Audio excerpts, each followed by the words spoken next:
ये गंगा बहती हुई आपकी नगरी में आई, कभी इसमें भी स्नान करिया कर। जहां जहां ये गंगा जाती ना वहां वहां स्नान कर लेना चाहिए। पता नहीं फिर जीवन मिलेगा कि नहीं मिलेगा, ना जाने किस गली में इस जीवन की शाम हो जाए, ये कोई पता नहीं है। घर से निकलता है हमारा, निकला है काम के लिए, पता नहीं शाम को वापिस आएगा कि नहीं आएगा, ये कोई पता नहीं होता है। इंसान जाता है जब घर से ना तो सबको मिलके जाता है कि शाम को सब्जी लाना वाला कुछ लाना, ये पता नहीं वो शाम को आएगा कि नहीं आएगा, और वहीं पहुंच जाता है जहां उसकी मौत निश्चित है। ये कोई ना कोई बहाना बनता है जाने का। इसी जिंदगी का विश्वास मत किया करो, बस जब समय लगे, जब ज्ञान हो जाए ना कि सत्संग करना चाहिए, कथा सुननी चाहिए, भगवान का भजन करना चाहिए, तो सुबह शाम 2 घड़ी थोड़ा थोड़ा भजन कर लिया करो। और हमेशा नाम तो हमेशा जप सकते आप। हाँ, गायत्री मंत्र बोलना उसके लिए भैया नियम होते हैं, उसको ऐसे नहीं बोला जाता, उसके लिए जनेऊ एक भी धारण करना पड़ता है, संस्कार करवाना पड़ता है। लेकिन गुरु से आप मंत्र लेते हो, राम का नाम लेते हो, कोई भी नाम लेते हो, उस नाम को उठते बैठते चलते फिरते आप जप सकते हो। इसे हमेशा भगवान को याद रखना चाहिए, भगवान को भी भूलना नहीं चाहिए, भगवान का नाम हमेशा निकलता रहना चाहिए। पता नहीं कब जैसे कहाँ हमारी शाम हो जाए, इसे इंतजार मत किया करो। ये सब तैयारी हो रही है वहां जाने के लिए।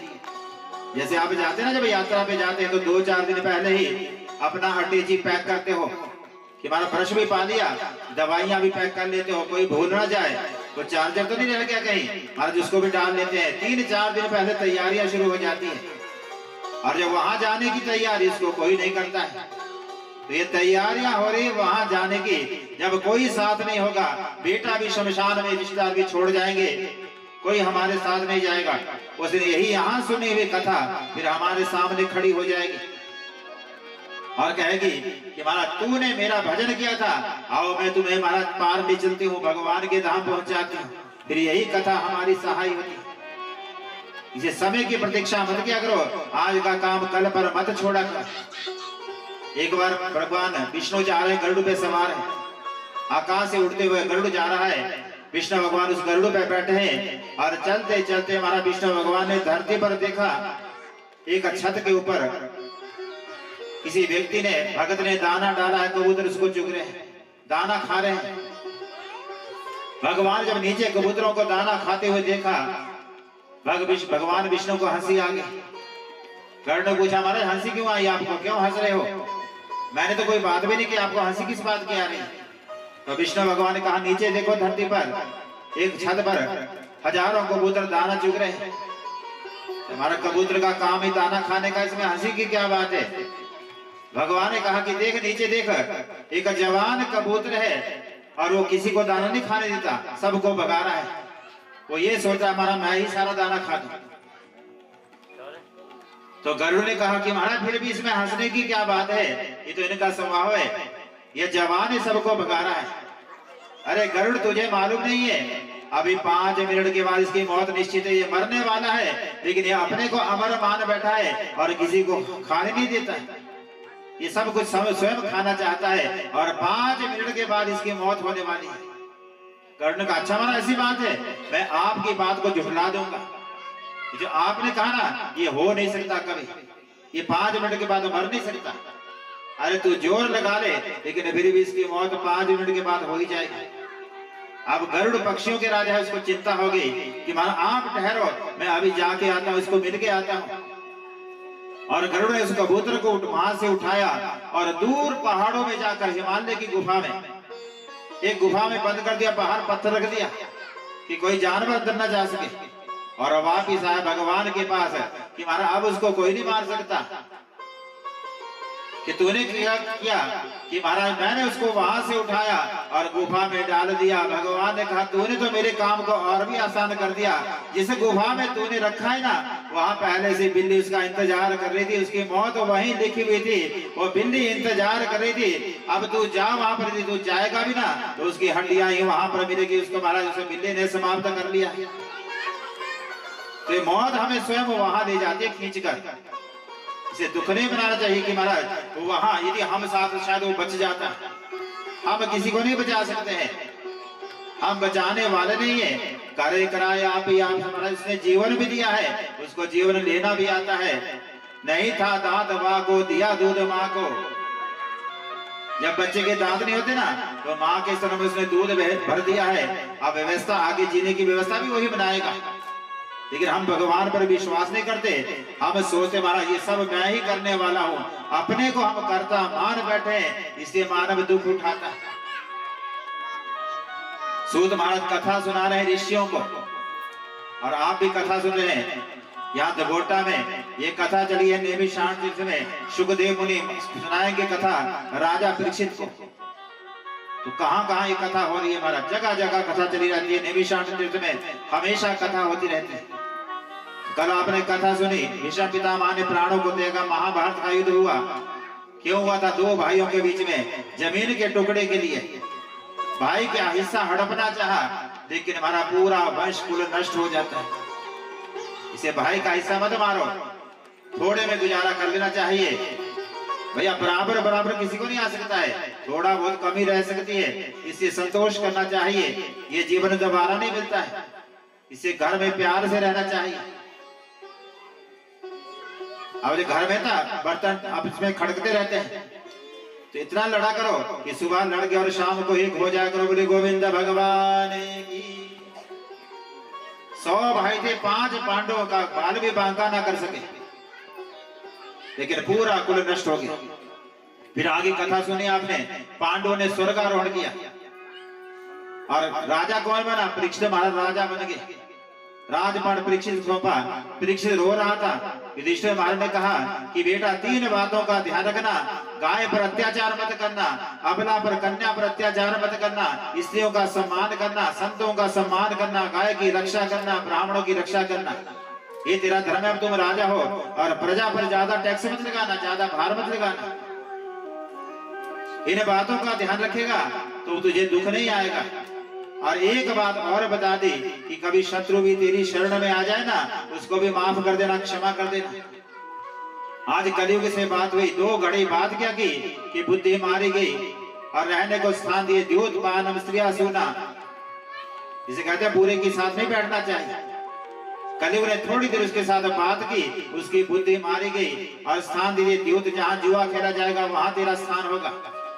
दूसरा स्थान दिया स्त्रियां, जिस घर में स्त्री का सम्मान नहीं होता, स्त्री का सम्मान नहीं होता, आदर नहीं होता, जो पति हमारा पत्नी के साथ लड़ता रहता है, झगड़ता रहता है, उसका सम्मान नहीं करता, तुम्हारा वहां भी कलयुग का निवास होता है। तीसरा स्थान दिया पान श्राव में। चौथा स्थान दिया हिंसा में, जिसे घर में दूसरे को काट कर पकाया जाता है, दूसरे के मांस को पकाया जाता है, वहां भी कलयुग का निवास होता है। भगवान ने जब सृष्टि बनाई ना, तो एक मानव बनाया, जीव जंतु बनाए, एक बनाए शाकाहारी और एक बनाए है मांसाहारी। भगवान ने अलग अलग सृष्टि बनाई।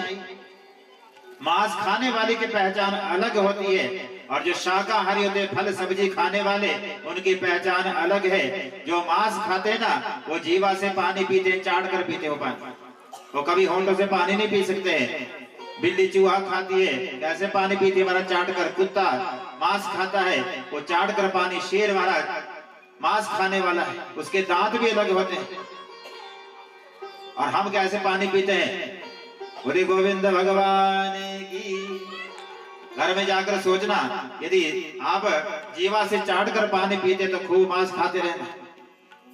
लेकिन हमें भगवान ने दिया है कि भारत सब्जियां पैदा करो, सब कुछ दिया, हाथ पांव दिए है, बुद्धि दी है, सोचने के लिए दिमाग दिया है भगवान ने। तो स्थान दिया है कि वहां पर भी कलयुग का निवास। जिस चूल्हे पर भगवान का भोग नहीं, मांस बनता है, वहां कलयुग का निवास है। फिर कहा कि महाराज यहाँ नहीं, मुझे और भी स्थान चाहिए। फिर 5वां स्थान दिया स्वर्ण में, सोने में। सोने में क्यों स्थान दिया राजा वृक्ष ने? अरे वो पांडव का बेटा था, पोता था आगे। क्या उसको मालूम नहीं था? वो जानता था कि जो सतयुग की धातु है, उस समय सोना थी सतयुग की धातु। किसकी धातु है? कलयुग की नहीं है धातु। सोना जो है सतयुग की धातु है। जब सतयुग था, वहां पर सोने के बर्तन होते थे। जिस थाली में खाना खाते वो भी सोने की होती थी, जिस गिलास में पानी पीते वो भी सोने का, छत जो घर पे होती थी वो भी सोने की होती थी, पलंग भी सोने के होते थे। फिर सतयुग समाप्त हुआ, फिर त्रेता युग आया। त्रेता युग के धातु का नाम है चांदी, वहां चांदी के बर्तन, चांदी की छत। फिर आया द्वापर, द्वापर में होता था हमारा कांसा, पीतल, तांबा, इन धातुओं का प्रयोग होता था। और फिर द्वापर समाप्त हुआ, फिर आया कलयुग। कलयुग की धातु का नाम है लोहा। अभी कलयुग कितना बीता है? 5200 वर्ष कुछ बीता है। और अभी से महाराज देखो, जिस थाली में खाते हो भी कांसे की नहीं है। ये तो ठाकुर जी के घर में हमारा बहुत थालियां हैं, सब ब्राह्मणों को कांसे की थाली में भोग मिलता है। लेकिन हम किस में खाते हैं? सब स्टील की। हमारे कांसा तो पुराना है, ये फैशन पुराना है। स्टील की होता है, लोहा। हमारा खाना भी लोहे में बनता है, लोहे में खाते हैं। जो छत है हमारा, उसके ऊपर भी लोहा है और नीचे भी लोहा है। इसका पानी पीते फ्रिज का, वो भी लोहे वाला।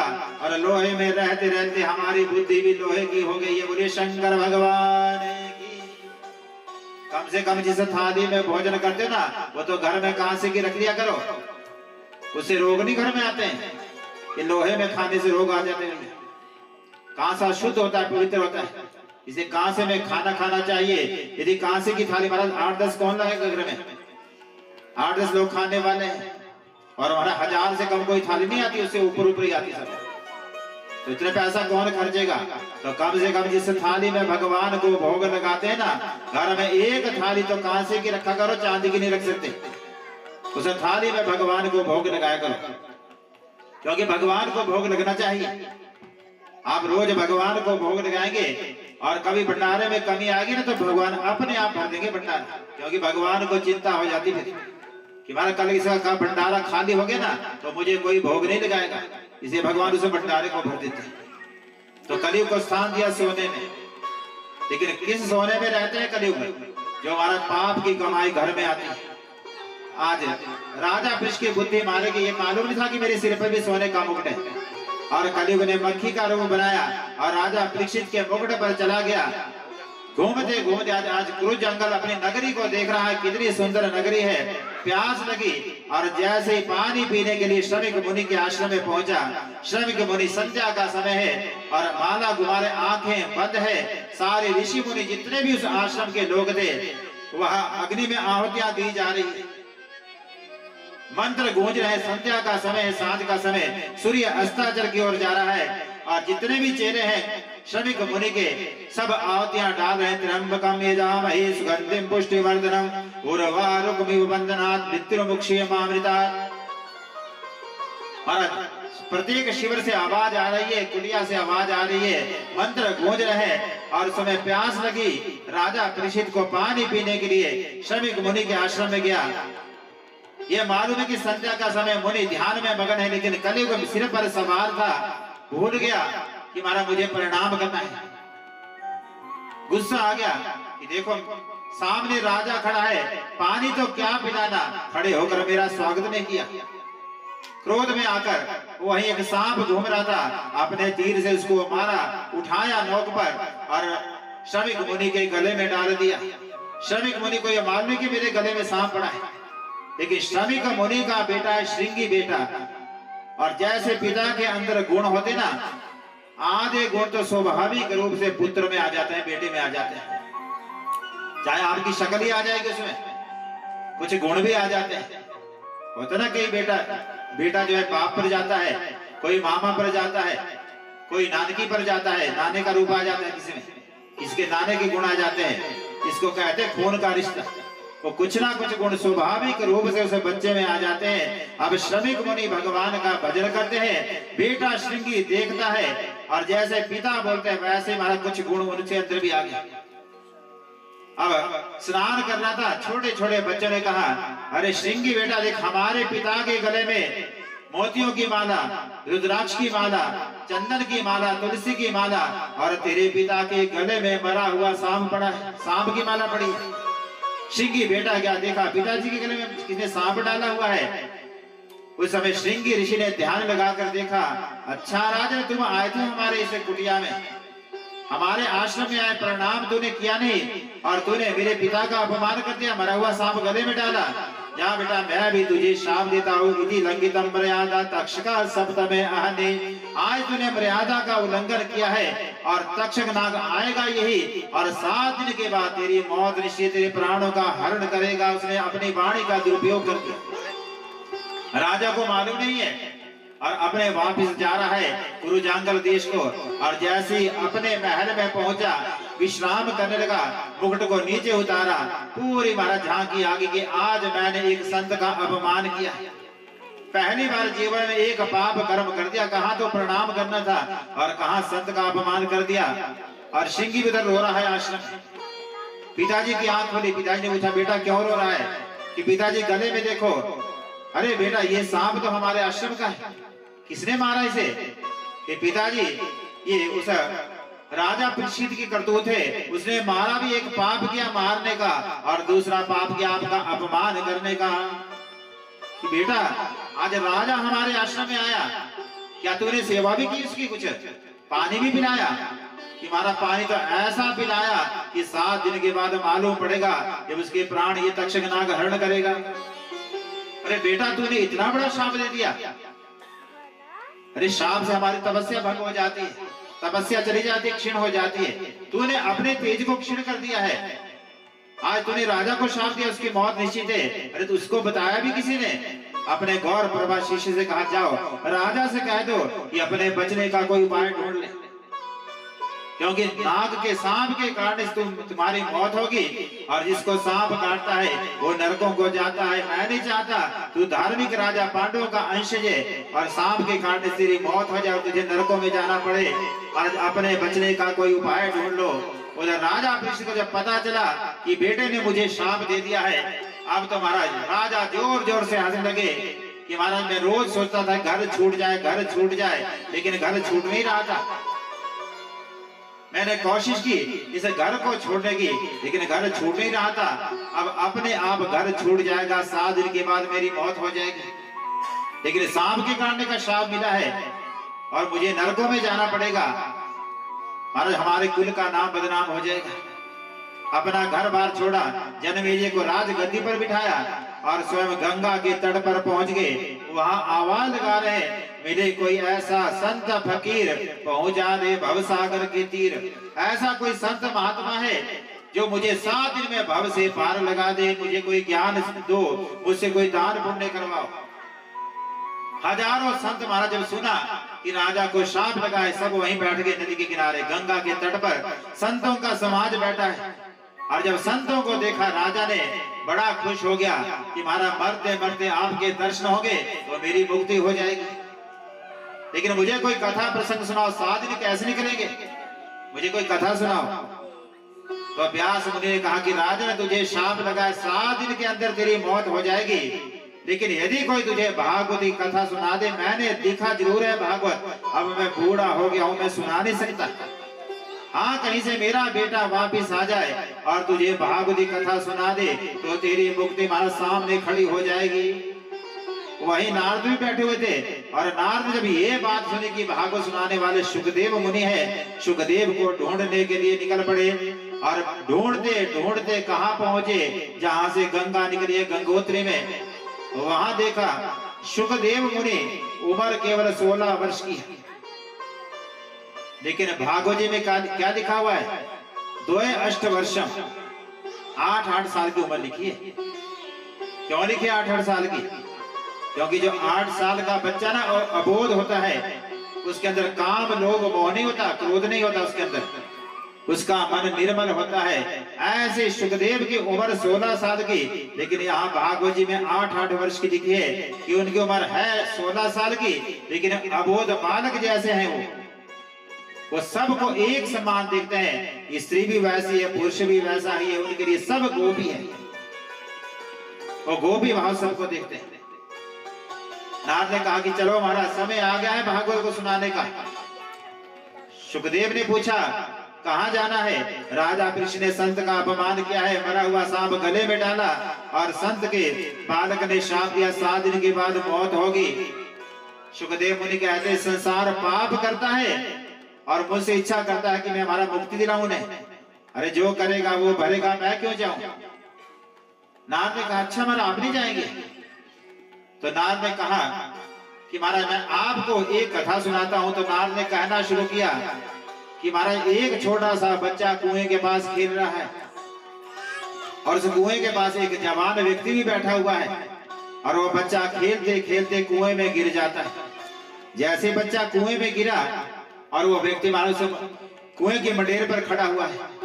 बताओ उस व्यक्ति को, उस बच्चे को बचाना चाहिए कि मरने देना चाहिए? सुखदेव ने कहा अच्छा तू चाहता कि मैं वहां गंगा के तट पर जाऊं और उस राजा परीक्षित को भागवत कथा सुनाऊं? यदि तेरी ये इच्छा है तो चलो मैं तेरे साथ चलता हूं। आगे आगे सुखदेव मुनि महाराज जटा बाल बिखरे हुए हैं, तन पे कोई वस्त्र नहीं है, कोपिन मात्र सिर पे धारण करी है, ऊपर धूप चमकती नीचे रेत गर्म है, लेकिन कोई परवाह नहीं है। भगवान का भजन करते करते आगे निकल रहे और लोग पागल समझते हैं, बच्चे पत्थर मार रहे हैं, लेकिन किसी की परवाह नहीं की। और जब गंगा तट पर पहुंचे तो वहां पर जैसे व्यास की दृष्टि पड़ी और व्यास मुनि ने कहा कि बेटा सुखदेव तुम आ गए हो। जैसे सबने सुखदेव का नाम सुना वहां जय जयकार होने लगी, बोले गोविंद भगवान की। और सामने आसन पड़ा हुआ था, नीचे परीक्षित बैठा था। सुखदेव मुनि उस आसन पर बैठ गए और सामने राजा के सिर पर हाथ रखा और कहा कि राजन अब घबराने की जरूरत नहीं है, अब तेरी मुक्ति तेरे सामने खड़ी है। बता तुझे 7 दिन में मुक्ति चाहिए, तू कहता है तो तुझे 2 दिन में मुक्ति दिला दूं। हाथ सर पे रख दिया है, बता कब चाहिए? कि महाराज शाप मिला है ब्राह्मण बालक का, नहीं तो उसका वचन झूठा हो जाए। मैं नहीं चाहता ब्राह्मण का वचन झूठा हो जाए। 7 दिन में मेरी मुक्ति हो। आप मुझे कोई ऐसा सत्संग ऐसी कथा सुनाए कि बहाना मेरा हो और कल्याण सारे संसार का हो। सुखदेव मुनि जब कथा सुनाने लगे तो सामने देखा सूत महाराज पीछे पीछे बैठे हैं। सुखदेव मुनि ने बुलाया कि आओ सूत महाराज आगे बैठ जाओ, क्योंकि मैं आया तो परीक्षित को कथा सुनाने के लिए, लेकिन आगे ये तुम्हारा काम है, इसके बाद तुम आगे कथा सुनाओगे, तुम आगे बैठकर इस कथा को सुनना। जैसे नारायण के मुख से ये कथा निकली थी, नारायण ने ये ब्रह्मा को सुनाई और ब्रह्मा ने नारद को सुनाई, नारद ने व्यास मुनि को सुनाई और व्यास पिता ने सुखदेव मुनि को सुनाई। सुखदेव कहते हैं अब मैं इसको परीक्षित को सुनाऊंगा और तुम भी सुनना और आगे से आगे इस कथा का प्रचार करते रहना। ऐसे सूत महाराज ने यह नैमिषारण्य तीर्थ पर शौनकादि ऋषियों को सुनाई। उन्होंने अपने शिष्यों को आगे से आगे चलते चलते ये कथा आज घोटा गांव में पहुंची। बोले गोविंद भगवान की। जैसे राजा परीक्षित का उद्धार हुआ, ऐसी आज यजमान जी की माता का भी उद्धार हो जाएगा। अरे वो तो पहले ही मुक्त है। जैसे राजा परीक्षित पहले मुक्त हो गए, जब सिर पे हाथ रखा ना सुखदेव मुनि ने तो कह दिया तेरी मुक्ति निश्चित है। ऐसे मैया की भी मुक्ति हो गई है, क्योंकि तभी तो भागवत जी घर में आए हैं। ये बहाना बना है उनका नाम और उद्धार हम सबका हो। तो सुखदेव मुनि ने पूछा बताओ तुम क्या सुनना चाहते हो? तो राजा परीक्षित ने कहा कि महाराज जिसकी मौत नजदीक हो, मौत सामने खड़ी, काल खड़ा है, उस मानव का क्या कर्तव्य, उसको क्या करना चाहिए? तो सुखदेव मुनि ने कहना शुरू किया एतावान सांख्य योगाभ्याम स्वधर्म पर निष्ठया जन्म लाभ परम पुंसाम अंते नारायण स्मृति। एतावान सांख्य योगाभ्याम, यही सांख्य योग कहता है, यही धर्म कहते हैं। जितने भी धर्म उनका एक ही कहना है अंते नारायण स्मृति, कि जब मानव का अंतिम समय आए तो वह केवल मुख से क्या बोले, वो नारायण नारायण बोले, गोविंद गोविंद का भजन करे। अपने अपने धर्म को अपनाते हुए धर्म नहीं छोड़ना चाहिए। जिस धर्म में पैदा हुए हैं उसी धर्म का सहारा लें। जो हमारे माता पिता का धर्म, हमारे कुल का धर्म है, बस उसी में रहे, क्योंकि फल खाए से वृक्ष के गंधे कीने पात। अब धर्म हमारा है, यही हम जले इसी के साथ। अपने धर्म को नहीं छोड़ना चाहिए। सनातन में पैदा हुए हैं तो हमारा उसमें मर जाना भला है। स्वधर्म निधनम श्रेया पर धर्म व्यापहा। कृष्ण भगवान ने गीता में लिखा है कि अपने धर्म में मर जाना भी श्रेष्ठ है। कभी भूल कर दूसरे के धर्म को मत अपनाना, नहीं तो हमारा नरकों की गति होगी, नरकों में जाना पड़ेगा।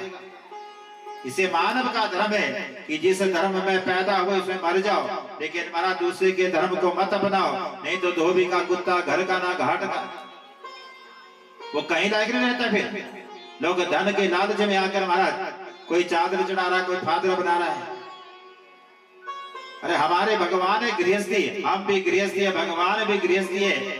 कितनी सुंदर मूर्ति है हमारे भगवान की। यहाँ को जिसका पता नहीं है उसको क्या मानेंगे आप? जिसका कोई रूप नहीं है, इसे सामने ध्यान भी तब लगता है, कोई सामने मूर्ति हो ना तब ध्यान लगता है। तो हमारे ऋषियों ने बड़ी खोज की है, कितनी सुंदर सुंदर खोज की है हमारे ऋषि मुनियों ने, कि लोग तो महाराज यहाँ दबाएंगे वहां दबाएंगे, सारी धरती कम पड़ जाती है। और हमारा वही शमशान एक वहां लाखों को जला देते हैं, लेकिन कोई कमी नहीं पड़ती है। तो उन्होंने बड़े सोच कर, ऋषि मुनि हमारे वैज्ञानिक थे, बड़े खोजी थे, उन्होंने पहले ही सच की है कि हमारा ऐसा हो कि धरती कम पड़ जाए। तो उन्होंने बड़ा सोच समझकर इसे धर्म की व्यवस्था बनाई है। तो हमारा धर्म सबसे सुंदर है, इसे अपने धर्म में मर जाना शेष करके दूसरे के धर्म को कभी मत बनाओ। और कहा अपने अपने धर्म का पालन करें और फिर क्या करें, अंते नारायण स्मृति। जब अंतिम समय नजदीक हो, राम का भजन, कृष्ण का भजन करो, नमः शिवाय का जाप करो, ओम नमो भगवते वासुदेवाय का जाप करो। कितनी सुंदर व्यवस्था। पर इतने हमारे पास मंत्र है, किसी धर्म में इतने मंत्र नहीं है। होता ना जैसे क्वेश्चन पेपर आता, उसमें फिर होता ना दिया इसको, इस सवाल को करो अथवा दूसरे को, वहां भी दिया जाता है। तो यहाँ पर भी हमारे अनेक दिए हैं कि हमारा ये मंत्र नहीं जाप कर सकते आप, भगवती का जाप कर लो, आप शंकर भगवान का जाप कर लो, आप कृष्ण भगवान का जाप कर लो। तो हमारा धर्म कितना अमीर है, सबसे धनवान लोग हैं हम, लेकिन फिर भी हम दूसरे की ओर भागते हैं, हम संदेह करते उसमें। अरे संदेह मत करो, एक कुर्सी की 4 टांगे होती है ना, आप चाहे इधर की कुर्सी की टांग को पकड़ो, खींचो उसको, तो कुर्सी अपने आप आपकी तरफ आ जाएगी। ऐसी चाहे राम का भजन करो, चाहे शंकर का भजन करो, जैसे सारी नदियां समुद्र में समाती है, ऐसे ही आप किसी को भी प्रणाम करो, केशव प्रति गच्छति। अब जिसको भी प्रणाम करेंगे वो केशव की ओर जाएगा, कृष्ण भगवान की ओर जाएगा। बोली गोविंद भगवान की। और फिर क्या कहा सुखदेव मुनि ने कि जिसका अंतिम समय उसको क्या करना चाहिए, 3 प्रकार की उत्तम मौत बताई है। पहली उत्तम मौत घर से दूर हो, उसको कहते हैं उत्तम मौत, क्योंकि फिर घर का ध्यान नहीं रहेगा। यदि घर में ध्यान गया, अपने घर को देखता रहा, तो छिपकली बनकर आना पड़ेगा, उसी छत में लटकना पड़ेगा, फिर पता नहीं उसे घर में कुत्ता बनकर आना पड़ेगा। परिवार का ध्यान हुआ, इसी फिर दूर जाकर मौत होगी, किसी का ध्यान नहीं रहेगा। राजन तूने अच्छा किया है, घर बार छोड़ दिया है, तेरी ये उत्तम मौत है। और दूसरी उत्तम मौत घर से दूर हो और गंगा का तट हो, कहीं यमुना का तट हो, बांसुरी वाला सामने, उसको उत्तम मौत कहते हैं। तीर्थ में मौत हो जाए ना, उसको उत्तम मौत कहते हैं। और तीसरी उत्तम मौत घर से दूर हो, गंगा का तट हो और मुख से हरि नाम निकले, उसको उत्तम मौत कहते हैं। बोली गोविंद भगवान की। अब तुम घर से दूर भी आ गए, गंगा का तट भी है, और मैं तुम्हें अमृत पिला रहा हूँ, दूसरी गंगा मेरे मुख से निकल रही है, ये तेरी उत्तम मौत है। तुझे घबराना नहीं कि सांप काटने आएगा, ये मन से निकाल दो कि सांप काटेगा, वो आएगा जरूर, लेकिन उस समय तुम्हारे प्राण शरीर से निकल जाएंगे। वो जब डंक मारेगा तो तालू से तुम्हारे प्राण निकल जाएंगे। मौत होगी संसार के लिए, लेकिन मैं तुम्हारी सदगति कर दूंगा।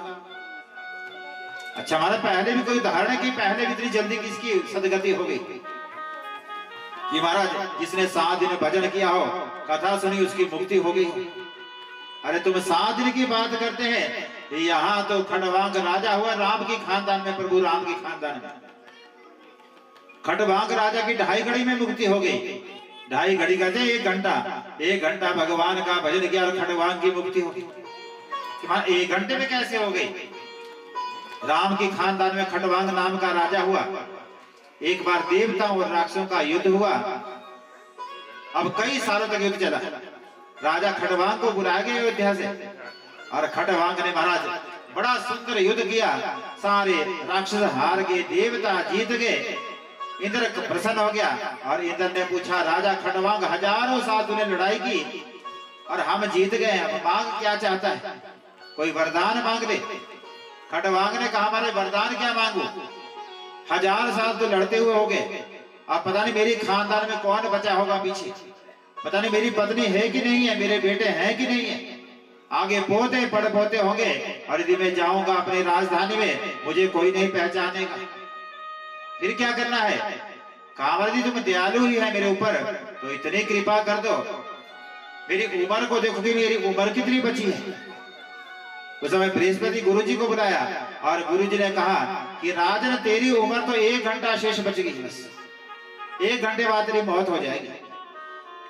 कहा 1 घंटे बाद मेरी मौत होगी, मैंने तो भजन भी नहीं किया अभी तक, और वहीं हमारा स्वर्ग में बैठा है, और वहीं भगवान का ऐसा ध्यान लगाया, 1 घंटे 2.5 घड़ी तक केवल ओम नमः शिवाय का जाप किया और उसकी मुक्ति होगी। बोले शंकर भगवान की। उसकी 2.5 घड़ी में 1 घंटे में मुक्ति होगी। और तेरे पास तो 7 दिन है, तो चिंता मत कर, मैं तुझे ऐसी कथा सुनाऊंगा, तेरी मुक्ति हो जाएगी। तो देखो यहाँ 2.5 घड़ी में मुक्ति हो जाती है। जो सच्चे मन से भजन करेगा 2.5 घड़ी 1 घंटा तो भी मुक्ति निश्चित हो जाती है। और हमारे पास कितनी कितनी उम्र होती है, कोई 60 साल महाराज, कोई 80 साल का है, और हम क्या करते हैं, आज नहीं कल करेंगे, आज नहीं कल करेंगे, आज नहीं कल करेंगे, और कल करते करते वो काल हमारे ऊपर हावी हो जाता है और हमारा फिर भजन छूट जाता है। इसे जब भी ज्ञान हो जाए ना तब से शुरू कर देना चाहिए, जब जागो तभी सवेरा, इसे हमारा भजन शुरू कर देना चाहिए। अब यहाँ से जाएंगे ना घर को और माला घुमानी शुरू कर दो, राम राम बोलना शुरू कर दो। अरे जरूरी माला ही हाथ में लेनी है, आते जाते राधे राधे कहा करो, एक दूसरे को प्रणाम करते हो, तुम्हारा राधे राधे कह दिया करो, जय श्री राधे कह दिया करो, जय श्री राम कह दिया करो, बहुत है हमारे मंत्र, आप कुछ भी बोल सकते हैं, भगवान का नाम ले लिया करो। अब सुखदेव मुनि बैठे, राजा विश्व आगे बैठा है और पहला प्रश्न किया कि महाराज ये बताओ कि सृष्टि कैसे बनती है, ये संसार कैसे बनता है, दुनिया बनाने वाले क्या तेरे मन में समाई, काहे को दुनिया बनाई। अरे नाम बनाता तो ना चलता, उसे भगवान ने दुनिया क्यों बनाई है और ये सृष्टि बनती कैसे, मैं इसकी सृष्टि की कथा सुनना चाहता हूँ। अब सुखदेव मुनि ने कहा कि अब मैं तुझे वही सुनाता हूँ जो विदुर काका को मैत्री ऋषि ने कथा सुनाई थी। उन्होंने भी प्रश्न किया था कि ये सृष्टि कैसे बनती है, जो मैत्री ऋषि ने विदुर काका को कथा सुनाई थी वो कथा मैं तुम्हें सुनाता हूँ।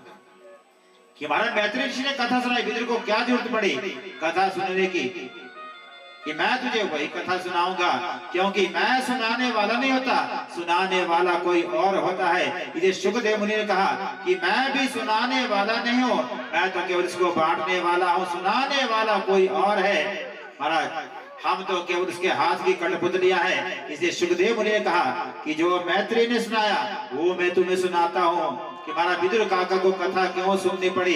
फिर दोबारा इस कथा को महाभारत की तरफ मोड़ दिया गया है कि जिस समय कौरवों ने पांडवों को लाक्षागृह में जलाने की कोशिश की, फिर विदुर काका से रहा नहीं गया और विदुर काका अपने बड़े भाई धृतराष्ट्र के पास गए, प्रणाम किया और कहा कि तुम हस्तिनापुर के राजा हो, भगवान ने तुम्हारे पहाड़ की रोशनी को छीन लिया है, पहाड़ से तुम्हें अंधा कर दिया है, लेकिन जो पहाड़ से अंधा होता है ना भगवान उसके अंदर की रोशनी को जगा देते हैं।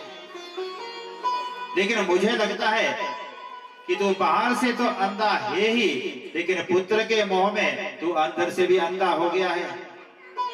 अरे विदुर ये तू कैसी बातें कर रहा है, कामन आप देखते नहीं है, आप अपने बेटे दुर्योधन के प्यार में इतने अंधे हो गए हैं कि आपके छोटे भाई के जो बेटे पांडव है पहले तो उनका हिस्सा हड़प लिया है और कल की बात है उनको लाक्षागृह में जलाने की कोशिश की गई।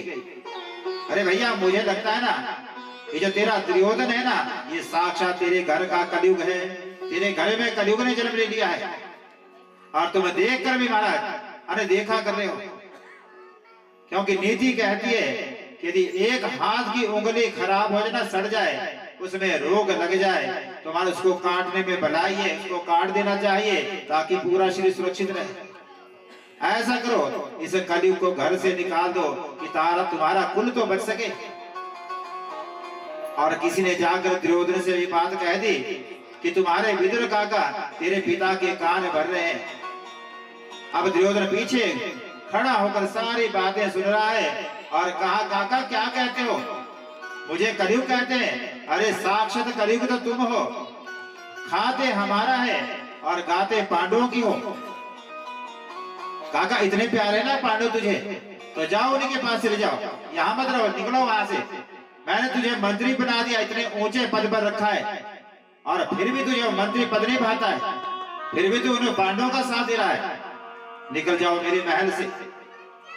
उस समय विदुर काका ने अपना मुकुट निकाला और धृतराष्ट्र के चरणों में रख दिया कि महाराज मुझे पहले ही मंत्री पद बाहर लग रहा था, क्योंकि मैं पांडवों पर अन्याय नहीं देख सकता। मैंने दोनों को अपने हाथों से पाला है। अरे दुर्योधन, मैंने तुझे भी पाला है और पांडवों को भी पाला है, और मुझे अब हस्तिनापुर की मौत नजर आ रही है, तेरे कुल का नाश नजर आ रहा है। मैंने तुझे बहुत समझा, तू मानता नहीं है।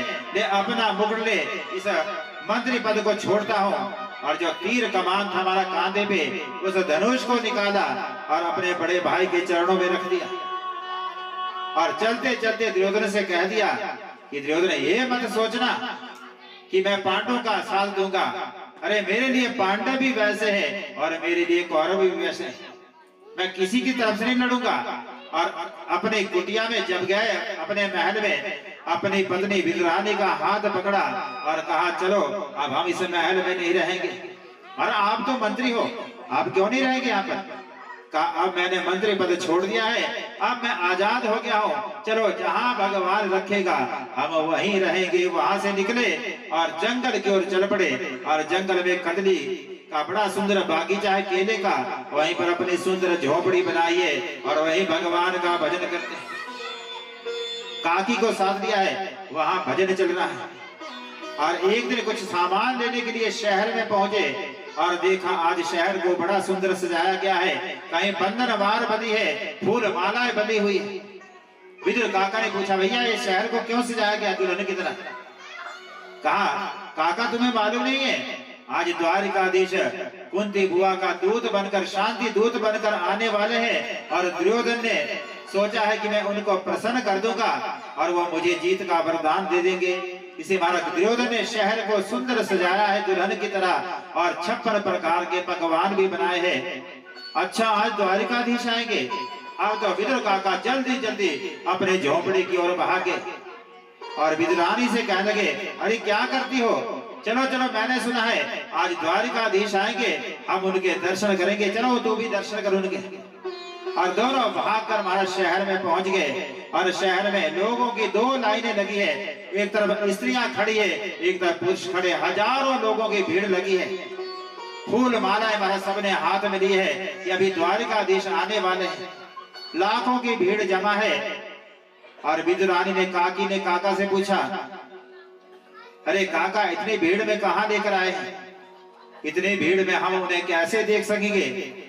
अरे लाखों लोग आगे खड़े हैं, हम तो पीछे खड़े हैं, हम कैसे देखेंगे उनको? विदुर काका ने कहा, अरे पगले, हम ना देख सके तो क्या बात है, वो तो सबको देखने वाला है। बोले गोविंद भगवान की। वो तो हमारे सारे कर्मों को देखता है। हम नहीं देखते उसको, हम देखकर भी अनदेखा करते हैं। लेकिन भगवान तो सबको देखता है कि कौन कथा में आकर पीछे सो रहा था, कौन मोबाइल चला रहा था और कौन गप्पे मार रहा था। यहाँ से भी दिखता है सब कुछ। लेकिन आप सब अपने हैं, किसको क्या बोले? ऐसे हम सब भगवान के अपने हैं तो भगवान हमें कुछ नहीं कहते।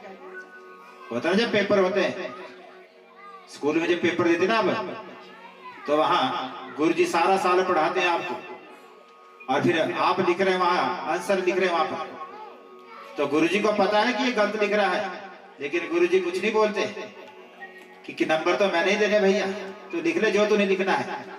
हम बड़े होशियार बनते, अपने पर्चा छुपा दे गुरुजी से, कहीं गुरुजी पढ़ना ले। लेकिन गुरुजी घूम रहे, इधर जा रहे हैं उधर जा रहे हैं, वो सब कुछ पढ़ते रहते हैं, महाराज देखते रहते हैं। लेकिन वो कुछ नहीं कहते कि तूने गलत लिखा, तूने सही लिखा है, क्योंकि उनको पता है कि मैंने पढ़ाया है, साल भर पढ़ाया। अब गलत लिखेगा तो फेल होगा और यदि ठीक दिखेगा तो मैं इसको पास कर दूंगा। ऐसे भगवान भी सबको देखते हैं, लेकिन कहते कि मैंने तुझे सब कुछ दिया है, दिमाग दिया है, बुद्धि दी है, अब भी तू गलत करेगा, कथा में जाकर सो जाएगा तो मैं तुझे कैसे बचाऊंगा। फिर तो तुझको फिर होना ही है। बोले गोविंद भगवान की। विदुरानी ने कहा, माना कैसे देखेंगे हम? अरे हम ना देख सके, उसकी तो हजारों आंखें है। हमारा सहस्र सर्वपुरखा उसको कहते हैं हजारों आंखों वाला। पांव ना होते हुए महाराज चलता है, आंखें ना होते हुए देखता है, वो सब कुछ देखता है, वो सारे कर्म करता है, वो हमारे कर्मों को देखता है, वो हमें जरूर देखेगा, जरूर पहचानेगा। और उस समय जय जयकार होने लगे, फूलों की बारिश होने लगी। सभी ने कहा द्वारकाधीश की जय हो, द्वारकाधीश की जय हो। और रथ आगे बढ़ने लगा और जैसे विदुर काका के पास से रथ निकला और कृष्ण भगवान ने दूर से इशारा कर दिया, अरे काका जल्दी घर चले जाओ, आज दोपहर का भोजन तो तुम्हारे घर में ही होगा। अब तो विदुर काका ने काकी से कहा, देख पगली तो कहती हम कैसे देखेंगे? अरे उसने इतनी भीड़ में भी हमें पहचान लिया है, और जब उसने कहा है कि मैं भोजन करने आऊंगा तो वो जरूर आएगा, तू जल्दी जा घर की सफाई कर, वो आएगा और उसके लिए सुंदर भोजन की व्यवस्था कर। बोलिए गोविंद भगवान की। कहा कि जल्दी जल्दी घर भाग रही है, स्नान कर रही है, महाराज क्या प्रबंध करूं, पगली हो गई है, अब द्वारकाधीश आएगा, कहाँ बिठाऊंगी, मेरे घर में बैठने का आसन भी नहीं है, क्या खिलाऊंगी उनको। और स्नान कर रही है, अपने झोपड़ी का लेपन कर रही है, लिपाई कर रही है, पगली हो गई है। और विदुर काका ने कहा, मैं देख कर आता हूँ, अब भगवान दूत बनकर आएंगे, क्या हो सकता है महाभारत का युद्ध बंद हो जाए, इसे मैं देख कर आता हूँ। और सभी लोग आगे जा रहे हैं, रथ रुकता है। दुर्योधन ने बड़ा स्वागत किया भगवान का, और पीछे पीछे महाराज काका विदुर काका भी पहुंच गए। और जब रथ रुका, स्वागत किया, उतारा नीचे, तो दुर्योधन ने पहला प्रश्न किया, कहो द्वारकाधीश तुम्हें मेरा स्वागत कैसा लगा? मैंने सुंदर स्वागत किया ना तुम्हारा? द्वारकाधीश तुम्हारा सारी राजनीति जानते हैं।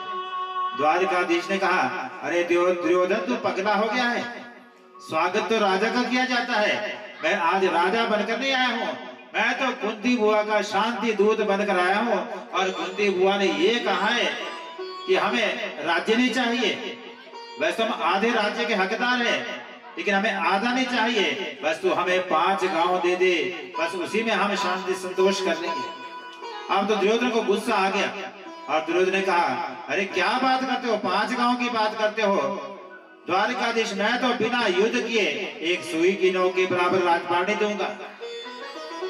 भगवान को गुस्सा आ गया और द्वारकाधीश पहली बार क्रोधित हो गए और कहा, दुर्योधन तुझे पता भी है उस युद्ध की विभीषिका क्या होती है? और उस समय माताओं का सुहाग उजड़ जाता है, बहनें विधवा बन जाती है, बच्चे अनाथ हो जाते हैं, खून की नदियां बह जाती है।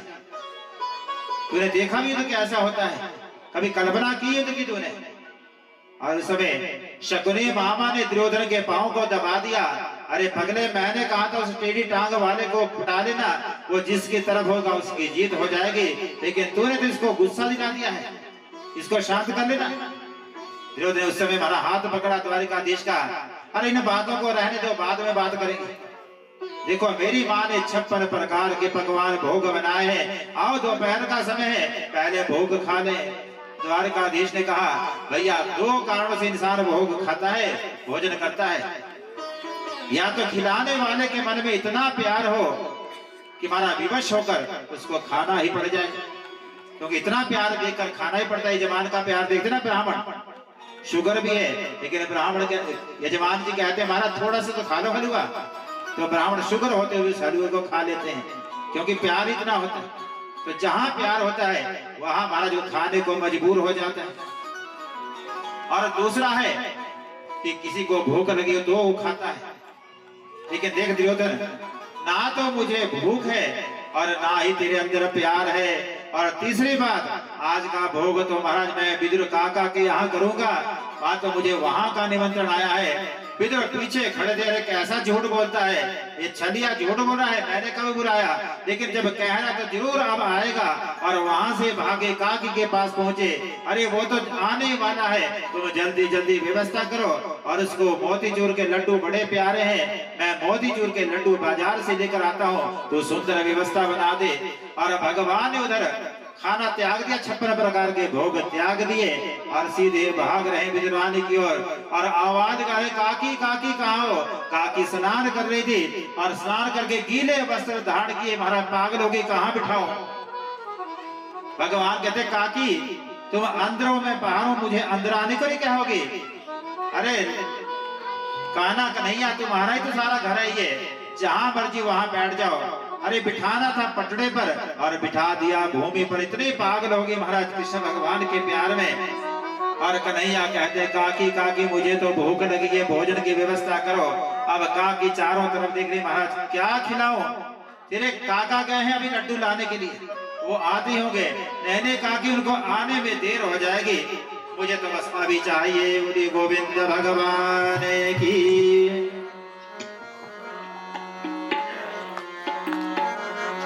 आज हरि आयो विदुर घर पावना, आज हरि आयो विदुर घर पावना, आज हरि आयो विदुर घर पावना, आज हरि आयो विदुर घर पावना, आज हरि आयो, आज हरि आयो, आज हरि आयो, आज हरि आयो विदुर घर पावना, आज हरि आयो विदुर घर पावना, आज हरि आयो।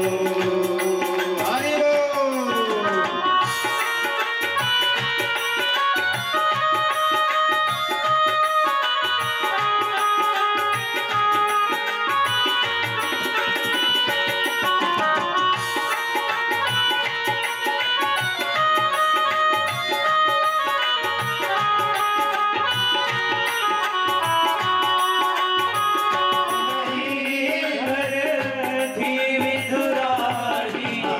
विदुर नहीं घर थी विदुरानी, विदुर नहीं घर थी विदुरानी, आवत देख ही सारंग बाणी, आवत देख ही सारंग बाणी, ले आसन बैठावना, ले आसन बैठावना, आज हरि आयो विदुर घर पावना, आज हरि आयो विदुर घर पावना, आज हरि आयो विदुर घर पावना, आज हरि आयो विदुर घर पावना।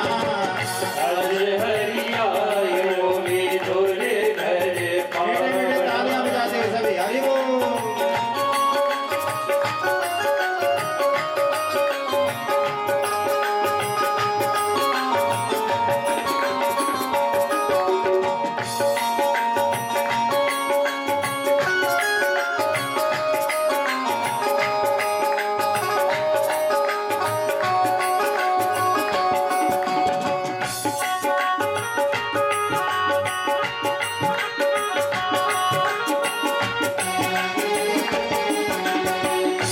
विदुरानी मन सोच भयो है, विदुरानी मन सोच भयो है, घर में अब कछु नहीं रहो है, घर में अब कछु नहीं रहो है।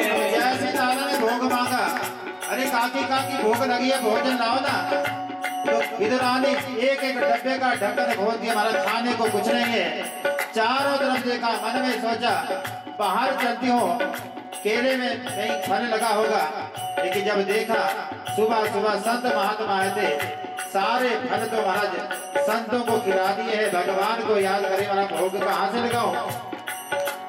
दूर देखा एक गले में फल लगे हैं केले के वृक्ष पर, उन फलों को निकाला, अंदर आए, लो लाला फल खाओ। और प्यार में इतने अंधी हो गई, पागल हो गई, खिलाना केला है, गुदा खिलाना है और छिलका खिला रही है। और कन्हैया भी मानो छिलकों का भोग लगा रहे हैं। विदुरानी मन सोच भयो है, विदुरानी मन सोच भयो है। घर में अब कछु नाही रहो है, घर में अब कछु नाही रहो है। तकलीफों